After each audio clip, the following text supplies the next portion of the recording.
Hello and welcome back to the OverSeers. I'm Proilios, joined by my co-host Nightwing, and this is our team preview for the Vancouver Titans going into Overwatch League Season 5. We are kicking things off by talking about Falls, who is the solo tank for this team, and he is a Canadian off-tank from Contenders who has played with popular teams like American Tornado and Uprising Academy, and he is a versatile player as far as I've seen. He has a really good diva and shows incredible awareness in terms of contesting off angles and high grounds, denying enemy DPS space, even eating cooldowns and ultimates. Basically everything that a good diva player should be doing. And he's also played like a bunch of Sigma. He's played some Zarya, and he looks solid on those as well. So it's a solid pickup in general. But I don't know if he can play main tank heroes, and because of that, I think he's going to be like have to be a little bit more adaptable, pick up more main tank heroes while he has his hands on the Overwatch 2 alpha and beta, of course, and we'll just see how things go. But I have high hopes for this guy. What about you, Nightwing? Yeah, I think I'd probably, you know, peg falls around the same area as uh, Karuj in my eyes. They've played for, the same team. Sometimes Falls plays, sometimes Kalush plays. It's fairly similar across the board, I feel. I think he's quite good. I think he's a good addition to the Vancouver Titans. I think I'm not really sure where I would put him in terms of that solo tank duty, but that said, I think he should be able to make it work with basically any off tank. I think he's fairly skilled on those. Uh, so you at least have the argument of if Kalush can do it, why can't Falls? Or if Falls can't do it, then Kalush shouldn't be able to do it either. So I I probably I'm just going to take the optimistic stance on this and say that both of them will probably do just about fine. And so I have decent hopes for Falls. I think he's shown good results in the past, and he should be able to translate that to the Vancouver Titans this year. hmm And let's move on to the DPS line consisting of Aspire, Shockwave, and Seicoe. And would you like to talk about Aspire first, Nightwing, who is a hitscan DPS joining this team from the Toronto Defiant? Yeah, so Aspire was quite good on his like on his own in Contenders NA. But when he came into the Toronto Defiant, which was a little bit of a mismanaged team, honestly, they were kind of chaotic. Aspire came in and still showed a very good individual performance, despite him having communication issues, obviously, with the rest of the team that was effectively full Korean, and he still did exceptionally well. I feel for the expectations placed for him. Uh, he was definitely not, at that very top echelon of DPS players, but I think he was quite serviceable and at least probably even above average last year at certain peaks. That said, sometimes you would see him just not show up at all in certain games. I think that consistency was slightly missing in Inspire. I think some of it has to do with the fact that you can't always rely on that mechanical skill. You have to work with your team, and that communication issue might have just translated into it being a lot more difficult for Aspire to do that. I think that said, he's coming into this Vancouver Titans roster with a lot more English speaking players. I think the communication structure should help him. I think he should have slightly better, call outs for resources and just better support from his team in that sense. I think the caliber of players is not necessarily better than he had last year. That said, I think he's in a slightly better environment, maybe to show what exactly his individual skill is. Uh, and I think that may be what Aspire needs going into Overwatch 2. hmm I feel like Aspire, even though he had some pop-off moments here and there last year, he doesn't seem to be someone who can match up to most other hit scans in the league. So I really don't think he'll be very competitive this season. Cause like sure he's got a lot of good mechanical skill, But I believe it was easy to stand out in a bad team like the Toronto Defiant last year, especially on the DPS role, especially on aim-based heroes like the Hanzo and the Widow that he played. So even though he did showcase some good hit scan and Hanzo gameplay, he is not going to be someone to watch going into next season. I don't know if that's a hot take, but yeah, I mean that's what I think. Should we then move on and talk about Shockwave Nightwing? And do you want to give us a rundown on him? Yeah, sure. So Shockwave was sort of hailed as the savior for uh, the Vancouver Titans in that 2020 season. And then after that, he goes on to the Philly Fusion and doesn't really do anything. I think it was easy for Shockwave to stand out on that 2020 Vancouver Titans roster because, to be honest, that team sucked. And he didn't really show that same level of skill, I think, on the Philly Fusion. He was serviceable at times, but it wasn't anything exceptional. I don't think he. I think the sort of honeymoon period of him being a rookie that sometimes played well sort of wore off. So I don't really have too many expectations out of uh, Shockwave. I think he'll just have to prove himself and show his flexibility, which I think is a good factor to consider for Shockwave. I think he's shown that he's, good on both hit scan as well as projectile heroes, but I think it remains to be seen how well that translates into this new game. Uh, I don't expect him to match up terribly well against most of the NA region. Uh, just like you said about Aspire, I don't think I'm too excited about this prospect. But I guess it remains to be seen what he can actually do. Yeah, I was really high on on Shockwave going into season 4, but he was quite unimpressive in my opinion. He just couldn't stand out among stronger players than he was pitted against in season 3. Especially considering how competitive APAC was, and the kind of power battle that was ongoing within the APAC region compared to the NA region, where there were significantly worse teams. Um, like Unlike the APAC region, which was more competitive. So, I think Shockwave stood out with the Titans in 2020 because nobody else was really making plays on this team other than probably Dalton on the Tracer every now and then. And even Shockwave's Echo was relatively unimpactful last year, which was, his Echo was kind of one of the most hyped up hero picks on the Philly Fusion team. But, I think based on his play, he's one of the weakest hit scans and maybe one of the weaker DPS players going into season 5. Um, and I think let's talk about Seicoe, uh, because I think he's kind of the biggest glimmer of hope in this DPS line. Now, Seicoe is an Austrian flex DPS who's coming in from Falcons Esport, which plays in EU contenders, and he's a very flexible player and also a funny hero specialist, kind of like Mangaju used to be, since he can play heroes like May, Torbjorn, and Doomfist to a really high level. And I feel like his Doomfist, especially, is honestly just Overwatch League like top tier level because he has held his own and even outmatched the likes of Danid in mirror matchups and contenders. So even though overall he is like a really good player, uh, he's not a Sparkle or a Kevster or a Pelican, but I think he can hold his own in the league in Overwatch too.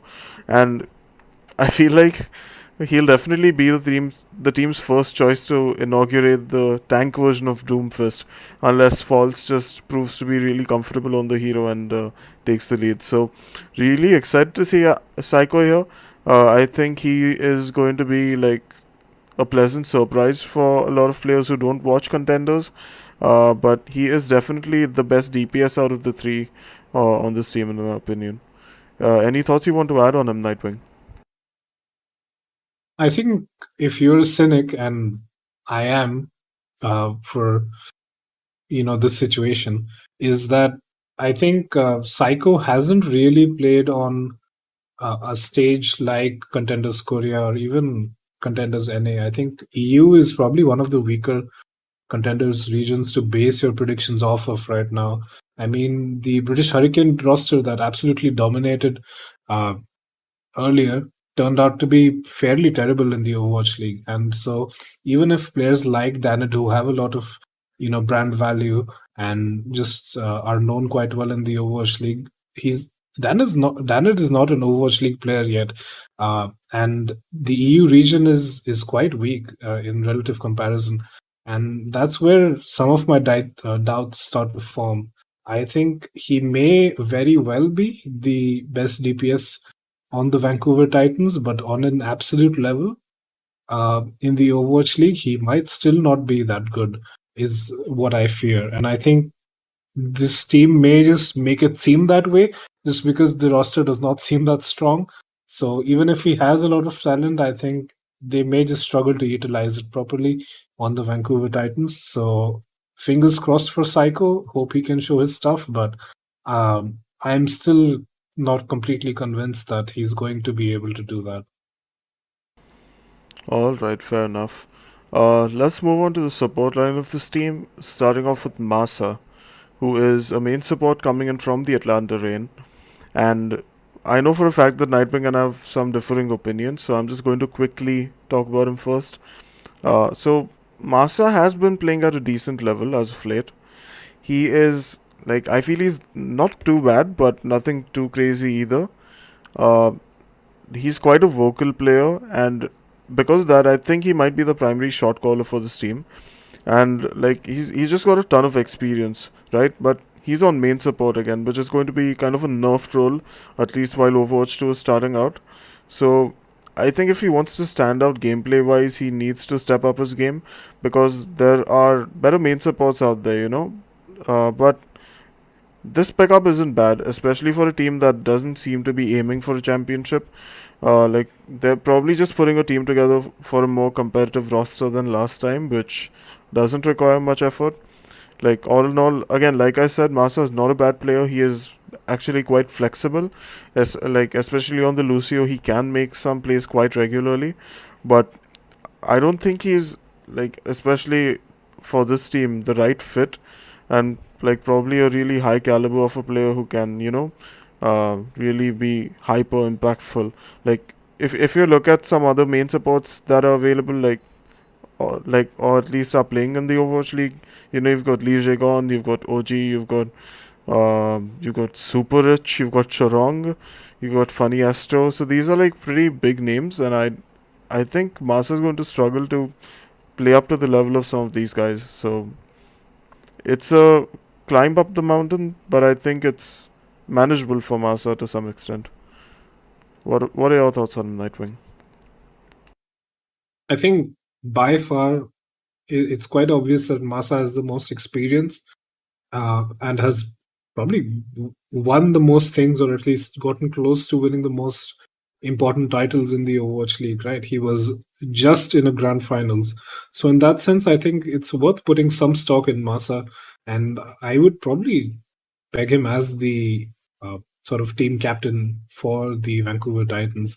I feel like he has, a lot of experience under his belt.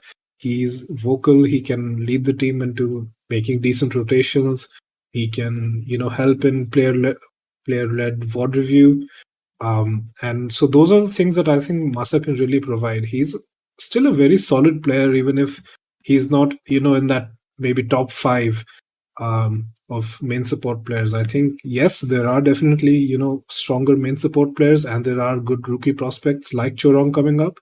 That said, I think Masaa is still quite strong, and I think he'll probably be one of the best parts of this team to watch, or if nothing else, at least the most consistent. I think Masaa has been fairly consistent throughout his career. I think, despite the Atlanta Reign having their dips here and there, Masaa still seemed fairly solid and not too much at fault. If I'm being honest, I think he'll still be a good part of this team, and it's just a shame, really, that he's maybe being just outsped by uh, some new prospects as well as some existing strong prospects in the league, because I think he's definitely still a good player and has a lot to show, but this Vancouver Titans roster may just be sort of a retirement home for him, just because I don't think this team is as a whole going to do that well. I think they're just going to get hard diffed by most other teams they play against. And I think that's where you might see Masa's performance decline over time, just because he's not playing in as well of a well knit system. He's not really being afforded the same damage dealers or tanks to peel for him. And I think that's where I think it's a bit sad for Masaa. I think he's still got it in him, but it's just he's just not in a roster that can really make things work for him, is what I feel. Yeah, honestly, our thoughts don't differ as much as I thought. Uh, it's just I think we both feel like he's not a right fit for the caliber of this team, and maybe he's like more suited to the kind of environment that the Atlanta Rain was fostering with the like I don't know, just the kind of coaching style, the caliber of the team, and just everything in general. He feels a little bit of an odd one out on this roster. I think that's what you were trying to say as well, right? Yeah, I think the Atlanta Rain themselves, obviously, I'm going a little bit off topic, but the Atlanta Rain are, taking a small risk with OG as well because he's looked good in contenders, but he's a young talent. I think they would have probably also been slightly better off also keeping Masaa, but obviously that's a big school of a roster to manage, so I can understand why they got rid of him. I do think that Masaa will probably be he's like an overqualified employee, like applying for a job interview at an organization where he's just overqualified for is what I feel like his situation is like on the Vancouver Titans. Mm-hmm. Yeah, fair enough. I think let's talk about the flex supports next, Nightwing. Starting off with Aztac, who is coming in from the Toronto Defiant.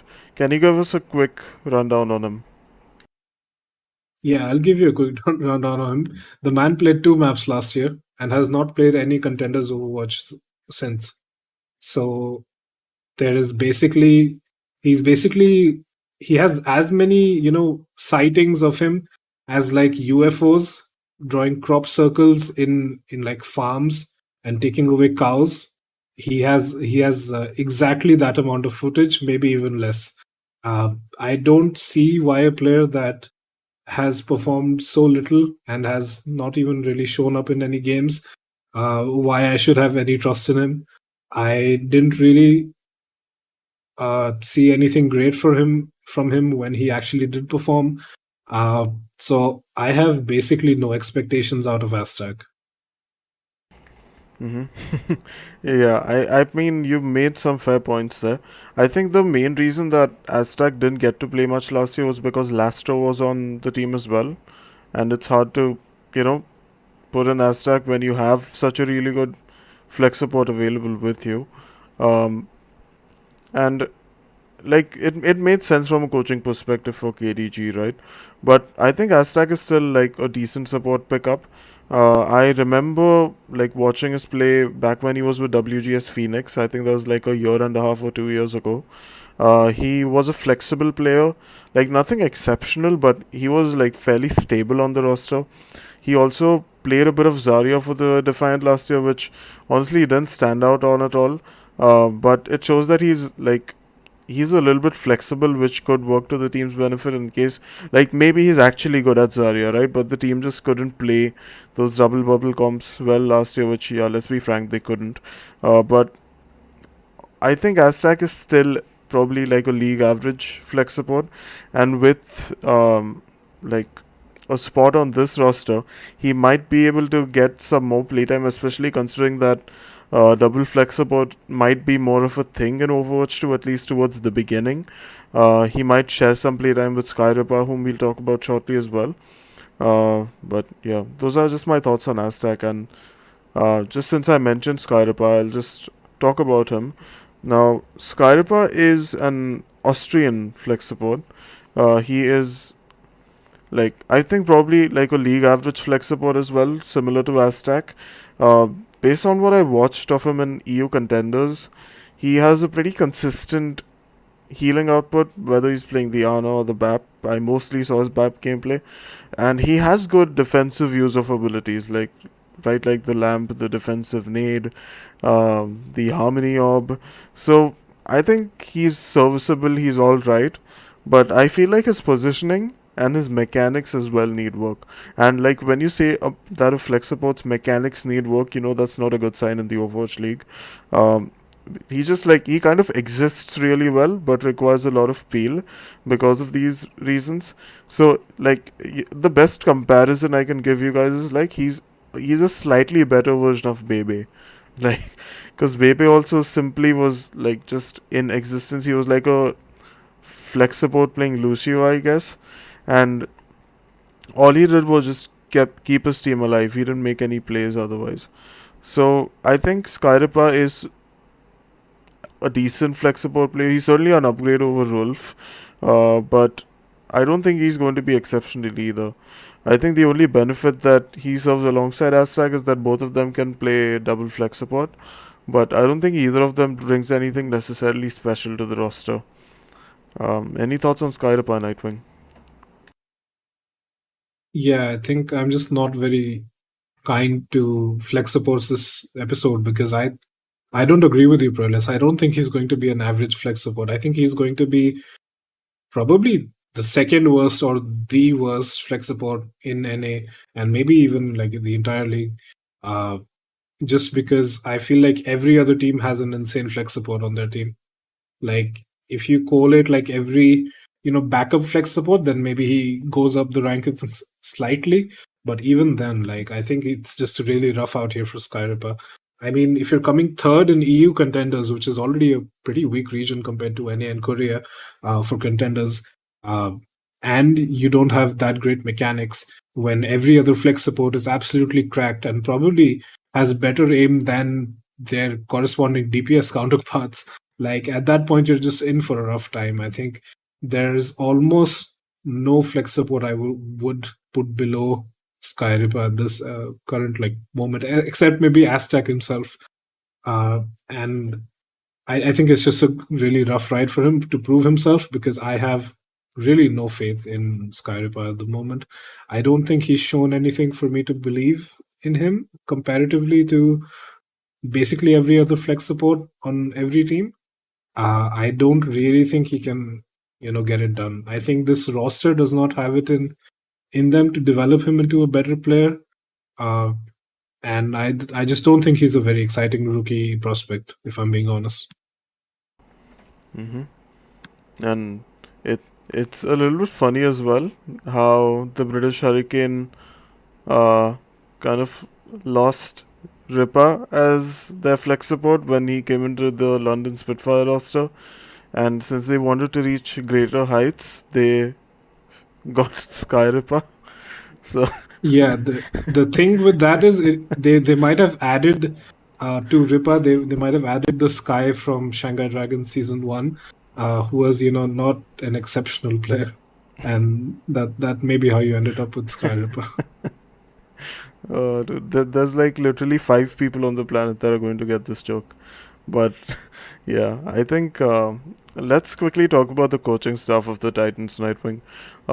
So the coaches for the team are again Flubby and Pew. Now, like this combo has been on this team since season 3. Like they are coaching the Titans for the third year in a row now, and honestly, this duo hasn't really shown any unique strategies or techniques to make us really believe in this coaching structure or their capabilities. So I think these guys are probably some of the lowest impact coaches in the league this year, and I am really expecting close to nothing from them, unfortunately. Like, I'm not hating on them, it's nothing personal, but like, man, I need to see something from the Titans in order to have faith in these coaches. I've seen nothing so far. I'm sorry. Anything on your end, Nightwing? Well, I would like to congratulate them first of all for getting the bag for 3 seasons straight now, for not really accomplishing much with any of their teams. Uh, I haven't seen any well executed comps from the Vancouver Titans. I haven't seen uh, anything that suggests that this coaching is very effective. Uh, at this point, you would wonder, is the Vancouver Titans upper management just like indifferent to basically whatever is going on? Are they just stacking money off of the breadsticks deal and just very uncaring about whatever happens in their team? Because it doesn't seem like the coaching is really going anywhere, and neither is the roster, neither are the signings. Literally, the only memorable thing about the Vancouver Titans has been that funny breadsticks meme. And that's kind of sad to say because, in terms of gameplay, they have nothing to offer. There's no compelling strategy that has been presented, at least in terms of hard gameplay. So I don't know what coaching is being provided. I don't know what kind of effort is being put in. I think it's just a shame what's happening to this team. I think this year they may have a slightly better chance of looking a bit better than the previous years, but I think it's still difficult for them. I think for players like Aspire and Shockwave, they're going to struggle against other DPS players. I think Seicoe might do well, but I don't know because he's from a slightly weaker region. I think Falls might be able to get it done. I think Masaa might be able to get it done. But the other players, I'm still drawing a question mark on. Aztac has not played basically in a year and a half at minimum, aside from 2 maps. So it's just a very questionable situation all around for this team.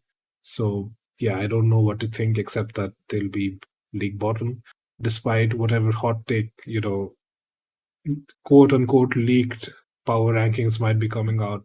I don't see the evidence for it, so yeah.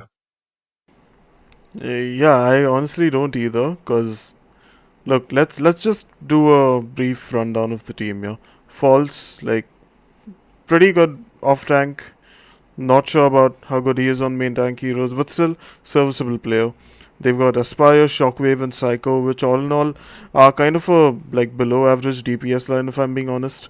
Then they've got Masaa, Aztac, and Skairipa on on support. The benefit being that they can play those double flex support compositions, but the downside being that none of these players are actually like crazy at the game. Like it's probably just like a I don't. I think it's definitely below average. I don't think it's completely garbage, but they'll have to work really hard to match up. And the coaching line, I like we just said, they haven't really proven anything to us so far. They've consistently been at the bottom of the NA region and the bottom of the league's rankings almost. So nothing like to get us excited for this team, honestly. It's like going to be a team that struggles to get wins, even against some of the more underwhelming teams that they go up against. So I think it's another rough year for any Titans fans, and like I think they need to if they want to actually be competitive, they need to do a complete roster overhaul, even probably a coaching overhaul, and see if they can piece something special together. Because it's sad to see this Vancouver Titans franchise in such a position after having such an amazing season two, right? So yeah, just sad, really. Yeah, I mean, I think they just need to like supercharge, crush some protein bars and put them into the breadsticks just to, hype up the players, make them better at the game because I don't think anything apart from that is really gonna help this team because they're almost beyond saving currently. Because it's not like it's an incredibly tiny roster. They've got some players to quote unquote round out positions, but I have faith in almost none of them. So yeah. Mm-hmm. Okay, and on that note, I think we'll end this review. Uh, Thanks a lot for watching. If you like our analyses, be sure to hit the like button, and we will see you in the next team preview, which will be about the Soul Dynasty. Bye bye, and have a nice day.